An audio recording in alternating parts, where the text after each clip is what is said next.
Good morning दोस्तों। अभी रात के करीब 1:40 हो रहे हैं और आप देख सकते हैं बाहर की ठंडक और कैंप के अंदर की गर्मी की वजह से यहाँ पानी की एक लेयर बन गई है। खैर, अभी हम रेडी होते हैं अपने समिट के लिए। हमें अपने गेटर्स कल ही मिल गए थे जो बर्फ़ को आपके शूज़ में जाने से बचाएगा। तो चलिए अब हम रेडी होते हैं। सो हेलो गाइस, स्वागत है आपका केदारकंठा सीरीज़ के इस पार्ट 4 में। तो अभी हम अपने कैंप से बाहर आ गए हैं, तो चलिए ब्रेकफास्ट करके स्टार्ट करते हैं अपना आज का ट्रैक। उससे पहले मैं आपको बता दूं कि हमने कितने कपड़े पहने हैं। अपर के लिए हमने 4 लेयरिंग की है, जिसमें से थर्मल्स, टी शर्ट, एक पतली जैकेट और उसके ऊपर मोटी जैकेट है। बॉटम में हमने 2 लेयरिंग की है, जिसमें थर्मल और एक ट्रैक पैंट है। और हमने 3 जोड़ी सॉक्स पहने हैं और फिर हमारे शूज़। इस ठंडी में शूज़ इतने टाइट हो गए थे कि वो पैरों में भी नहीं जा रहे थे। तो अभी हमने अपना ब्रेकफास्ट कर लिया है। ब्रेकफास्ट में हमें ब्लैक टी और दलिया मिली थी। उससे पहले मैं आपको एक चीज़ बता दूं कि हम अपना जो भी लगेज लाए थे वो हम यहीं पे अभी रखेंगे। समिट में हम कुछ भी नहीं ले जाएंगे। समिट में आप अपने साथ एक डे पैक ले जा सकते हैं, जिसमें आप अपने खाने पीने की चीज़ और पानी की बोतल रखेंगे। और यहीं से आपको अपना हेडलैम्प भी यूज़ करना है। तो अभी करीब रात के 2-3 हो रहे होंगे और हमने अपना ट्रैक स्टार्ट कर दिया है। और अगर ठंड की बात करूं तो ठंड वैसे उतनी ज़्यादा तो नहीं है, लेकिन हाँ, अभी हवा चल रही है जिसकी वजह से ठंडक फील हो रही है। केदारकंठा समिट, बस 5 मिनट और। आप लोग सोच रहे होंगे मैंने ये टाइटल क्यों दिया, क्योंकि समिट करने में आपको लगेगा कि आप बस आने वाले हैं, लेकिन आपका गाइड आपको बोलेगा कि नहीं, अभी 5 मिनट और चलना है। और ऐसा कहते कहते हम पता नहीं कितना चल लेते हैं, लेकिन समिट फिर भी नहीं आता। रात के इस ट्रैक में हमें अपनी लाइट के अलावा कुछ भी नहीं दिख रहा था और हम बस इस अंधेरे में बढ़ते जा रहे थे।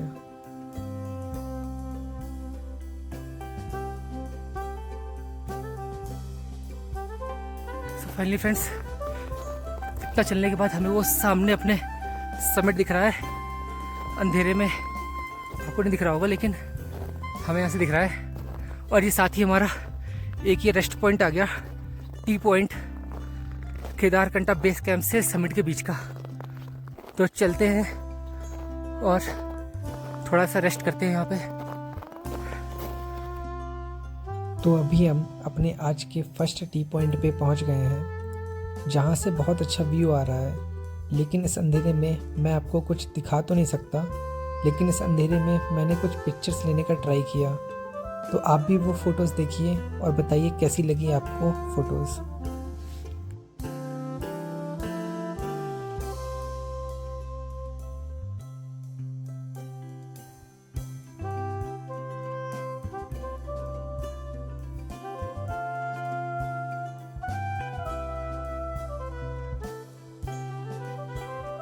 थोड़ा और ऊपर चलते ही हमें चांद भी नज़र आने लगा था।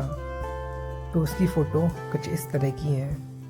अगर आपको ये फ़ोटोज़ अच्छी लगी हो तो इस वीडियो को लाइक ज़रूर करें। तो दोस्तों, फाइनली थोड़ा और करते करते हम अपने समिट पे पहुंचने वाले थे।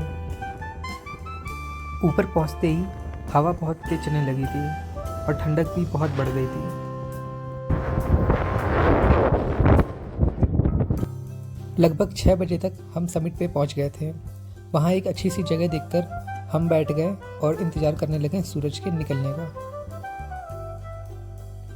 थोड़ी देर बाद हमें सूरज की किरणें दिखने लगी थी और हम सब बेसब्री से इंतज़ार कर रहे थे कि सूरज निकले और इस ठंड से थोड़ी राहत मिले। करीब 7:15 पे सूरज के निकलने के साथ ही माहौल में एक अलग सी एनर्जी थी।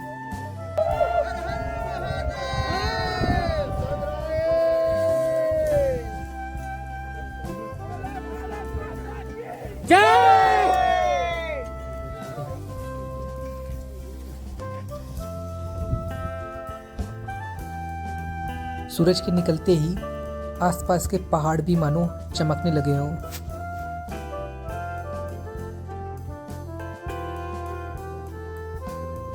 यहाँ से हमें स्वर्गरोहिणी पीक, काला नाग और बंदर पूछ पीक देखने को मिलती है। और ये है यहाँ का मंदिर। और इसी के साथ हमारा ये 12,500 फीट का समिट पूरा हुआ।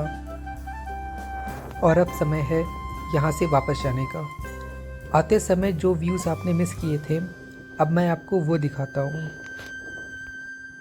मैंने इस ट्रिप को स्नोफॉल देखने के लिए प्लान किया था।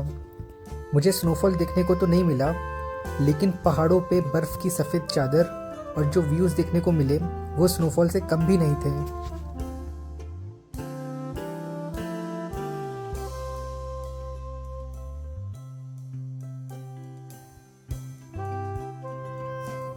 इसके साथ ही हमने बर्फ़ पे स्लाइड किया, जिसमें हमें बहुत मज़ा आया।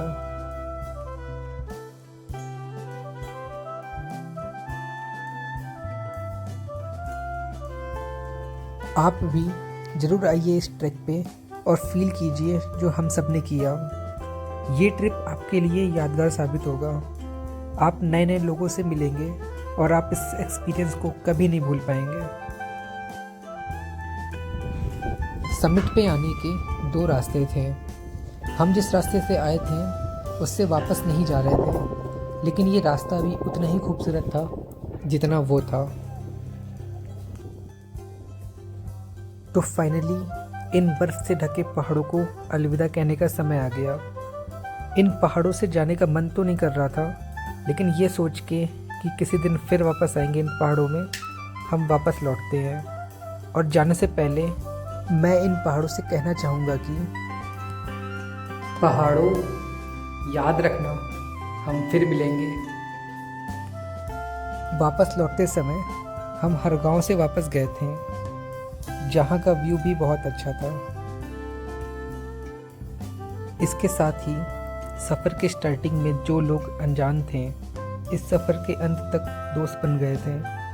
और मेरे उन सभी दोस्तों को भी अलविदा कहने का समय आ गया था, जिनके साथ ये सफ़र यादगार बना। इसके अलावा इस सफ़र में मिले हमारे ट्रैक गाइड जसराम राणा जी और उन सभी लोगों को, जैसे कि विपिन भाई, गोविंद भाई और आदित्य भाई को भी बहुत बहुत शुक्रिया, जिन्होंने मेरे इस ट्रिप को बहुत यादगार बनाया। तो दोस्तों, ये रहा मेरा केदारकंठा का सफ़र और उसकी कहानी।